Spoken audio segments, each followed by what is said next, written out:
So a big day in the Liquorgate probe by the Enforcement Directorate. While on one hand you had the Chief Minister Arvind Kejriwal, after skipping 8 summons, finally was forced to make a physical appearance in court earlier. The BRS MLC K, Kavitha, was also produced in court after arrest. Now, while the Chief Minister Kejriwal managed to get bail, remember K, Kavitha now has been remanded to 7 days of Enforcement Directorate custody. The Prime Minister also at an election rally has roared that the corrupt, he says, will not be spared.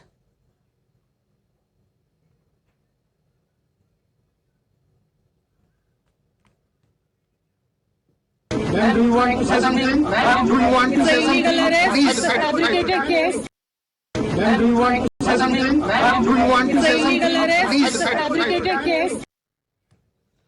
So, K. Kavitha, they're only saying that this is a fabricated arrest. She continues to say that this is illegal and, remember, completely silent on the otherwise, the charges that continue to be raised against her, especially by the Enforcement Directorate. But ladies and gentlemen, could this also become the Achilles heel for the BRS? Now, do remember the state of Telangana, extremely important. What happens to the future of the BRS from here on is what a lot of people will be talking about.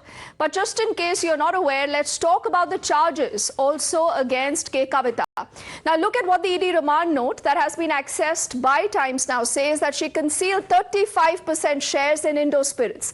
Indo Spirits is again a name that you will hear again and again.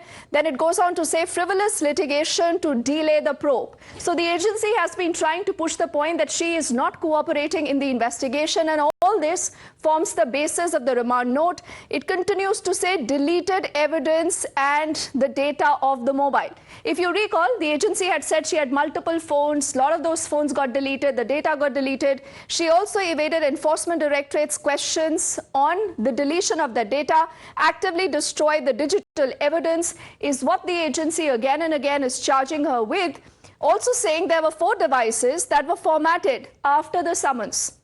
So why did K. Kavitha do this if she had nothing to hide, is what the ED continues to use to buttress their entire case as far as this particular story goes. And clearly the court believing that there is merit in what the Enforcement Directorate has said, and that's the reason why they say that it's important to have her custody. And even as we speak, remember, she has been remanded to the custody of the Enforcement Directorate. Bhavtosh also joining us live right now. He's been tracking that story. Bhavtosh, what are your sources in the agency telling us?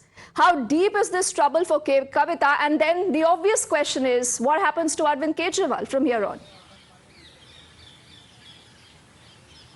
Well, as far as the Enforcement Directorate is concerned, they submitted a 15-page remand note, and in that remand note, ED has reiterated certain points, calling her a key conspirator and key beneficiary of now defunct Excise Policy 2021-22, and they have said that she, in fact, had allegedly given funds to Aam Aadmi Party by South Group, which they claimed is around 100 crore rupees, a charge that has been denied time and again by Aam Aadmi Party. But it is her conduct, according to the Enforcement Directorate, that has led to her arrest. As you rightly said, that they have said that she has formatted her phones when ED had called her for questioning for the first time in March 2023. She in fact submitted at least 9 mobile phones before the agency, and when she was called in for questioning on 21st March 2023, she in fact made a political stunt. That's what the ED had said. And when these mobile phones were in fact analyzed by them, these mobile phones were already formatted. That's what the ED has said. When the phones were sent to National Forensics University, they said that the day when the summons were issued, on that very day, these phones were formatted. She claimed that she was not using these phones, that the phones were being used by her servants or domestic help. But ED believes that this was done deliberately so that digital evidence in this case is completely destroyed. Okay. More importantly, they have said that the person who was fronting Indo Spirits, in which she has around 33% share, was actually a dummy owner who was doing this on behalf of K. Kavitha.